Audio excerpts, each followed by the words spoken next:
ডুবে গেল বাণিজ্যের জাহাজ। সমুদ্রের মধ্যেখানে যখন বণিকের প্রাণ সংশয়, ঠিক তখনই চিলের মতো ছেলে মেরে এক নারী তাকে জঙ্গলের মাঝে এক ঘরের ছাদে নিয়ে গেল। আমাকে মৃত্যুর হাত থেকে বাঁচালে কে তুমি? এ আমাকে কোন দেশে আনলে? বণিক ছাদের সিঁড়ি দিয়ে নিচে নামতে নামতে দেখলো সেই ঘরে 40টি অপরূপ সুন্দরী মেয়ে, যাদের কোনো পুরুষ নেই, অথচ সকলের ডান চোখ কানা। শোনো, বলছি একটা কথা জিজ্ঞাসা করবো? না, আমাদের 40 জন নারীর কোনো পুরুষ নেই, আর আমাদের সকলের ডান চোখ কানা। যেদিন তুমি এর কৌতূহল জানতে চাইবে, সেদিন তোমার ভয়ঙ্কর বিপদ হবে।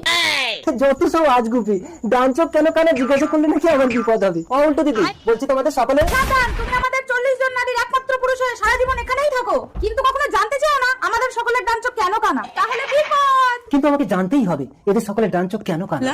ও ঘন্টা সুন্দরী, আমাদের সকলের ডান চোখ কেন কানা এটাই জানতে চাও তো? ওই পক্ষীরাজ ঘোড়ার পিঠে গিয়ে ওঠো, ও তোমাকে উড়িয়ে যেখানে নিয়ে যাবে সেখানে গেলে তুমি সব জানতে পারবে।